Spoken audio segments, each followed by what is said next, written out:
ओम शांति। अभी शराब के बारे में क्या कहना। शराब करती जिंदगी खराब। ये शराब जैसे कि अल्कोहल, और इस अल्कोहल को थोड़ी छोटी मात्रा में, कम मात्रा में इस्तेमाल अनेक ड्रग्स में किया जाता है। विशेष कफ सिरप वगैरह होता है तो सेडेटिव ड्रग्स के तरीके से उसको यूज़ किया जाता है। स्नानम सूराज श्रम हरनाना, ऐसा कहा गया है। स्नान करना और सुरामना, शराब पीना, इससे श्रम का हरण होता है, लेकिन उसकी मात्रा भी लिमिटेड हो तो ठीक है। जब ज़्यादा मात्रा में पिया जाता है तो एक दिन आता है कि शराब पीते पीते वो शराब उसको आदमी को पीती रहती है। अभी शराब वो पी रहा है या शराब उसको पी रही है, ये ज़्यादा अनलिमिटेड क्वांटिटी में जब वो लेता रहता है, पीता रहता है, तो उसकी हालत बहुत गंभीर होती जाती है। उसके जो साइड इफ़ेक्ट्स हैं वो हम भी देखेंगे। लेकिन ये अल्कोहल, लोग कहते हैं कि इसका इतिहास बहुत ही बड़ा है। जैसे जब असुर थे, रावण के राज्य में कहा जाता है 10 सर वाला जो रावण है, तो उसको और कोई नशा नहीं था, सिर्फ एक अल्कोहल का या शराब का नशा था उसको। अभी हमें थोड़ा सा इंट्रोवर्ट होने की ज़रूरत है। 10 सर होते हुए भी उसको सिर्फ अल्कोहल का ही एडिक्शन था। और आज के हम प्रगतिशील राष्ट्र में रहते हुए, एडवांस टेक्नोलॉजी यूज़ करते हुए, हम लोगों को एक ही सर है, लेकिन हम 10 प्रकार के नशा करते हैं। Now think yourself, who is Ravan, real Ravan. वो रावण होके गया, कैसा था, क्या था, हमने सुना है उसके बारे में पुरातन तत्व में, प्राचीन काल में ऐसा था। लेकिन हमें तो पल पल, हर पल, इधर उधर जहाँ भी देखो उधर ये रावण के बच्चे ही दिखाई देते हैं। माफ़ करना, कभी तंबाकू खाते हैं, कभी गुटखा खाते हैं, कभी बीड़ी पीते हैं, सिगारेट पीते हैं, कभी शराब है, गांजा, भांग, चरस, मावा, और जितने भी आज सेडिशंस हैं, जितने भी ड्रग्स हैं, कई तो ऐसे हैं कि बिना दवाई के रह नहीं सकते हैं। खाना नहीं खाएंगे लेकिन दवाइयाँ बहुत सारी खाते रहेंगे। टेंशन है, ये बीमारी है, वो बीमारी है। तो शराब के लिए भी इतना कहा जाता है कि ये बहुत सालों से है, लेकिन ऐसा नहीं है।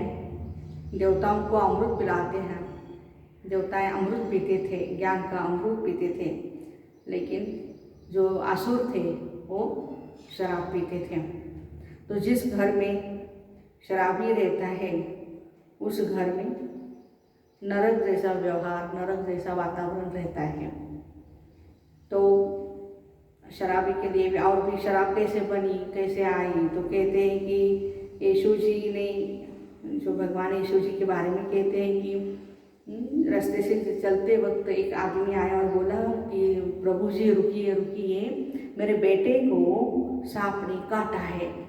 तो प्रभु जी उस समय क्या करते हैं कि जहाँ पे काटा है वहाँ पर मुंह लगाते हैं और उसका सारा जहर वो सूख लेते हैं, मुंह में खींच लेते हैं और फिर बाहर थूक देते हैं। और जहाँ पर थूक दिया वो जहर, वहाँ पर ये निकोटीन वगैरह या और भी ऐसे जितने भी आज नशे की चीज़ें बनती जा रही है, वो सारी बाहर आई। तो कहते हैं कि शराब का नशा भी कैसा होता है। तो एक छोटी सी स्टोरी आपको मैं सुना दूँ कि एक आदमी था और जो भी चाहिए उसको शराब बनाने के लिए जो चीज़ें होती हैं, आप सबको पता है, माताओं को नहीं है लेकिन भाइयों को तो पता है। तो वो सारी चीज़ें एक बड़े से कढ़ाई में लेकर के नीचे चूल्हा उसने जला दिया था और उस कढ़ाई में वो जो भी उसने लिक्विड बनाया था हिला रहा था उसको, और बहुत चलाता रहा, शराब नहीं बन रही थी। क्या करे। तो वहाँ पर एक पेड़ था, पेड़ की एक डाली पर मैना और जो पोपट है, जिसको राघू भी बोलते हैं आप, पैरट भी बोलते हैं, तोता भी कहते हैं, तो तोता भी बैठा था। तो मैना बोलती है तोते को, देखो जी कितने समय से ये शराब बना रहा है, शराब नहीं बन रही है, हमें कुछ करना चाहिए। तो तोता बोलता है हमें क्या करना है, हमें उससे क्या मतलब है, हम बच्चे होते हुए भी कभी शराब पीते हैं क्या? कभी शराब नहीं पी हमारे इतिहास में है, ना किसी जानवर ने शराब पी है। तो मैना बोलती थी मुझे कुछ पता नहीं है, मेरा क्या करूँगी, आत्मसमर्पण कर दूंगी इसमें। तो तोता बोलता है क्या कर रही हो? नहीं, देखो मेरे बलिदान से यदि इसकी शराब बनती है तो इसका पुण्य मुझे मिल जाएगा। बस मैना जैसे कि उसमें छलांग मारती है कढ़ाई में, कढ़ाई तो वो जो लिक्विड था तो बहुत ही बॉइलिंग पॉइंट पर था, अच्छी तरह से वो उबल रहा था, तो जल करके मर गई। तोता बोला कि मैना तो चली गई, अभी मैं यहाँ पे रह करके जिंदा रह करके क्या करूँगा, आ रहा हूँ मैना करके वो भी उसमें छलांग लगाते रहे। जैसे छलांग लगाता है फिर भी वो भी मर जाता है, फिर भी शराब नहीं बनती है, क्या करे।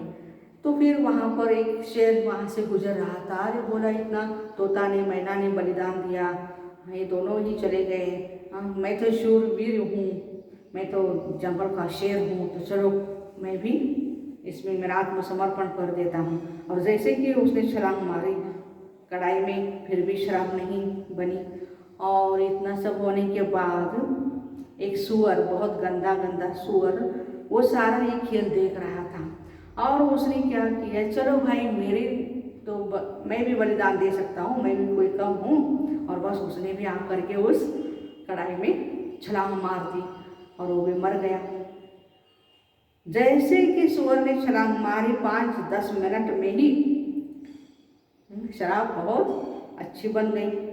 अभी देखिए, अब ये शराब पीने वाला जो आदमी है, जैसे वो शराब पिएगा, एक पेग लिया उसने, 2 पेग लिया, थोड़ा थोड़ा असर दिमाग के ऊपर होता रहता है और फिर वो मैना जैसा बोलता है, धीरे धीरे आवाज़ में बहुत अच्छी बातें करता रहता है। फिर तोते जैसा बोलता है, जैसे कि मेरे घर में भले मैं कमाता नहीं हूँ और जो कमाता हूँ सारा का सारा इस शराब में ही ख़त्म करता हूँ लेकिन मैं फिर भी मेरे बेटे को डॉक्टर बनाऊँगा, मेरे बेटे को मैं इंजीनियर बनाऊँगा, ये करूँगा वो करूँगा, बहुत स्वीटी मीठी बातें करते रहते हैं। फिर उसके बाद वो अपने आप को जैसे जैसे नशा बढ़ता जाता है ना, तो अपने आप को टाइगर समझता है, yes I am a tiger of Tasgaon, बस, या अपने शहर का वो जैसे कि समझता है टाइगर, जोर जोर से चिल्लाने लगता है।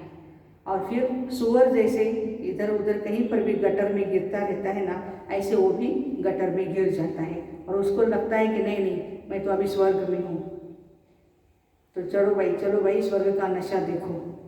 ये ऐसी बातें होती है। फिर अपने दिमाग को ही पूरा का पूरा ये जो शराब है वो अटैक करता रहता है। पहले दिमाग है, फिर लिवर है, लिवर में जब अटैक करता रहता है तो ये शराब, जैसे लोग खाना खाते हैं और फिर शराब पीते हैं, थोड़ी सी पीते हैं तो उसका इफेक्ट इतना नहीं होगा, लेकिन खाना भी नहीं खाएंगे, दूध भी नहीं पिएंगे, कुछ भी नहीं करेंगे और फिर सिर्फ सुबह से उठे शराब से जैसे उनकी दिनचर्या चालू हो गई, रात को सोते समय भी वो शराब पीकर ही सोएंगे। तो ऐसे जो लोग हैं उनके शरीर की हालत क्या होगी, ढेर सारे साइड इफेक्ट्स हैं बॉडी पर, और लिवर सिरोसिस, लिवर डैमेज हो जाता है, जॉन्डिस हो जाता है इन लोगों को, सर तो काम से निकल ही जाता है, इतना सारा पैसा वो बस शराब में ही लगाते हैं। तो मुझे आश्चर्य लगता है, आप कमाते हैं भाइयों, जी जान से मेहनत करते हो, और फिर ये जो आपकी लक्ष्मी है आपके घर में आई हुई पैसे के धन के रूप में, उसको आप शराब के अड्डे पर लेकर के जाते हो कि आप खाली इमेजिन करिए कि एक लक्ष्मी है और वो शराब के अड्डे पर गई है, शराब की दुकान पर गई है। कैसे लगता है? बिल्कुल अच्छा नहीं लगता है। तो हम लक्ष्मी, धन को लक्ष्मी समझते हैं।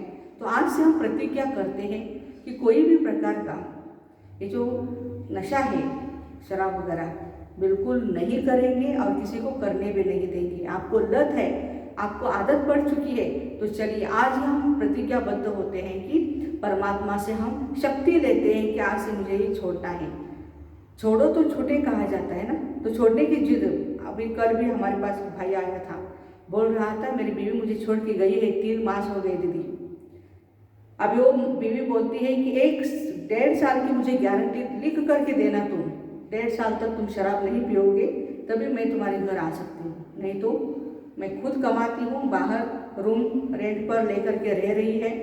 तो हमारी माताएं, हमारे उन भाई बहनों के जो बच्चे हैं छोटे छोटे, उनके ऊपर क्या असर होता है।